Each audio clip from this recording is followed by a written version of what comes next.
السلام عليكم ورحمة الله وبركاته. الحمد لله رب العالمين والصلاة والسلام على رسوله الكريم. أما بعد، أعوذ بالله من الشيطان الرجيم. بسم الله الرحمن الرحيم. وإن تعدوا نعمة الله لا تحصوها. وقال النبي صلى الله عليه وسلم: نعمتان مغبون فيهما كثير من الناس الصحة والفراغ. صدر علی وقار، مسند تحکیم پر جلوہ افروز حکم صاحبان، مشرق و مربی اساتذہ اکرام اور میرے عزیز ساتھیوں، آج کے سالانہ تقابلی پروگرام میں جس منتخب کردہ موضوع کو لے کر آپ کے سامنے روبرو ہوا ہوں وہ ہے سوشل میڈیا اور نوجوانوں پر اس کا اثرات۔ سامعین اکرام، میں اصل موضوع سے قبل نفس موضوع کی وضاحت کر دینا مناسب سمجھتا ہوں تاکہ موضوع کا سمجھنا آسان ہو جائے۔ حضرات، آئیے سب سے پہلے جانتے ہیں کہ سوشل میڈیا کسے کہتے ہیں۔ What is definition of social media? حضرات، سوشل میڈیا یہ دو لفظوں سے مرکب ہے، ایک سوشل اور دوسرا میڈیا۔ سوشل کا لغوی معنی سماجی معاشرتی میل جول رکھنے والا اور ملنسار کے ہیں، اور میڈیا کا لغوی معنی ذرائع واسطہ ابلاغ، اور عربی میں اس کو الاعلام کے نام سے موسوم کیا جاتا ہے۔ حضرات، اگر اصطلاحی اعتبار سے دیکھا جائے تو یہ کہا جا سکتا ہے کہ سوشل میڈیا ایک ایسا آلہ ہے جو اظہار رائے، تبادلہ خیال اور ویڈیوز وغیرہ شیئر کرنے کی اجازت دیتا ہے۔ حضرات، سوشل میڈیا اس سماجی رابطے کے چند ایپس کے لیے بولا جاتا ہے جو موبائل میں استعمال ہوتے ہیں۔ یہ واٹس ایپ، انسٹاگرام، ٹیلی گرام، فیس بک، ٹویٹر وغیرہ ہے۔ حضرات، اللہ تبارک و تعالیٰ قرآن مجید میں ارشاد فرماتا ہے: وَإِن تَعُدُّوا نِعْمَتَ اللَّهِ لَا تُحْصُوهَا، کہ اگر تم اللہ کی نعمتوں کو شمار کرنا چاہو تو نہیں کر سکتے ہو۔ سامعین اکرام، یہ سوشل میڈیا ایک بہت بڑی نعمت ہے اور ایک بہت بڑی آزمائش بھی ہے۔ یہ سوشل میڈیا یہ پلیٹ فارم علم، دعوت اور اصلاح کے مواقع دیتے ہیں، اور اگر غلط استعمال ہو تو یہ ایمان، کردار اور وقت تینوں کو برباد کر دیتا ہے۔ کسی نے سچ کہا ہے کہ یہ سوشل میڈیا ایک بہتا ہوا سمندر ہے، اس میں ہیرے اور موتی بھی ڈالے جا سکتے ہیں اور خسو کا شک بھی ڈالے جا سکتے ہیں۔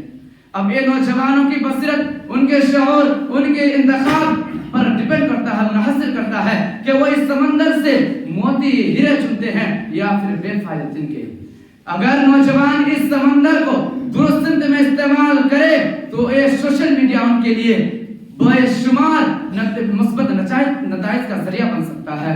سامعین اکرام، اس سوشل میڈیا کا بہت سارے فائدے ہیں، آئیے اس کے چند مثبت اثرات کو جانتے ہیں۔ حضرات، تعلیم اور علم تک آسان رسائی، اس سوشل میڈیا کے ذریعے ہم تعلیمی مواد، لیکچرز اور علمی مباحث سے فائدہ اٹھا سکتے ہیں۔ اسی طرح دعوت و اصلاح کے مؤثر ذریعہ اس سوشل میڈیا کے ذریعے ہم دین کی دعوت کو پہنچا سکتے ہیں۔ اللہ کے نبی کریم صلی اللہ علیہ وسلم نے ارشاد فرمایا: بلغوا انی ولو آیہ۔ سامعین اکرام، اسی طرح صلاحیتوں کا اظہار کا موقع دیتا ہے۔ اس سوشل میڈیا کے ذریعے نوجوان اپنی تقریر، تحریر، فن، ہنر اور تخلیقی صلاحیتوں کو دنیا کے سامنے لا سکتے ہیں۔ سامعین اکرام، یہ سوشل میڈیا جہاں نوجوانوں کے لیے ایک ترقی اور شعور کا وسیلہ بن سکتا ہے، اس سے کہیں زیادہ یہ سوشل میڈیا نوجوانوں کے لیے فکری اور کئی اخلاقی مسائل کو جنم دیتا ہے۔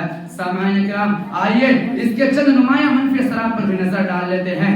وقت کا ضیاع، تعلیمی سوال۔ سامعین اکرام، آج اس سوشل میڈیا کا غلط استعمال کا سب سے بڑا اثر یہ ہوا ہے کہ آج ہمارے نوجوان کے نزدیک آج وقت کی کوئی قیمت نہیں ہے، آج وقت بے معنی ہو کر رہ گیا ہے، آج وقت بے قیمت ہو کر رہ گیا ہے۔ آج جن اوقات کو تعلیم میں دینا چاہیے، آج کے نوجوان انٹرنیٹ پر گزار رہے ہیں۔ سامعین اکرام، اللہ تبارک و تعالیٰ قرآن مجید میں ارشاد فرماتا ہے: والعصر ان الانسان لفی خسر، قسم ہے زمانے کی، بے شک انسان خسارے میں ہے۔ اسی طرح اللہ کے نبی کریم صلی اللہ علیہ وسلم ارشاد فرماتا ہے کہ نعمتان مغبون فیہما کثیر من الناس الصحة والفراغ، کہ دو نعمتیں ایسی ہیں جس میں انسان خسارے میں رہتے ہیں، اور وہ ہے صحت و فراغ۔ سامعین اکرام، اسی طرح سوشل میڈیا صرف وقت نہیں بلکہ اس ذہن پر قبضہ کر لیا ہے۔ نوجوانوں کے خیالات، ان کے شعور، ان کے خواہشات، ان کے رویے آج سوشل میڈیا سے متاثر ہو رہی ہے۔ قرآن خبردار کرتا ہے: وَلَا تَتَّبِعُوا الْهَوَىٰ فَيُضِلُّكُمْ عَن سَبِيلِ اللَّهِ۔ سامعین اکرام، اسی طرح سوشل میڈیا آج نوجوانوں کے اخلاق کو بگاڑ کر رکھ دیا ہے۔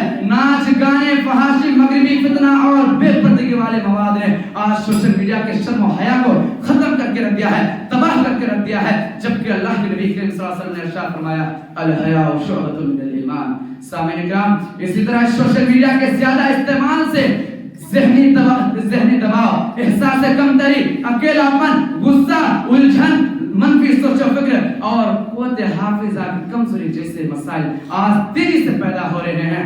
سامعین کرام، اسی طرح سوشل میڈیا کے ذریعے خلوتوں کے گناہ بڑھ گئے ہیں۔ مجمع میں باحیا نظر آنے والا شخص جب تنہائی میں ہوتا ہے تو اللہ تبارک و تعالیٰ کے محرمات کو روکنے والا بن جاتا ہے۔ کسی شاعر نے کیا ہی خوب کہا ہے کہ بہت مشکل ہے بچنا بادے بلبلوں سے خلوت میں، بہت مشکل ہے بچنا بادے بلبلوں سے خلوت میں، بہت آسان ہے یاروں میں معاذ اللہ کہہ دینا۔ سامعین اکرام، یہ سوشل میڈیا اور انٹرنیٹ ہماری تنہائیوں کا سب سے بڑا امتحان ہے اور ہمارا ایمان آج بالغیب انٹرنیٹ کے ذریعے آزمایا گیا ہے، اس لیے کیونکہ اللہ تعالیٰ جاننا چاہتا ہے کہ لیعلم اللہ من یخاف بالغیب۔ اب میں اس اپنے خطبے کو ختم کرنا چاہتا ہوں۔ اللہ تبارک و تعالیٰ سے دعا ہے کہ اللہ تبارک و تعالیٰ ہمیں سوشل میڈیا کو مثبت تعمیری اور نیک مقاصد کے لیے استعمال کرنے کی توفیق عطا فرمائے اور اس کے منفی اثرات سے ہماری حفاظت فرمائے۔ آمین۔ وآخر دعوانا ان الحمد للہ رب العالمین۔ السلام علیکم۔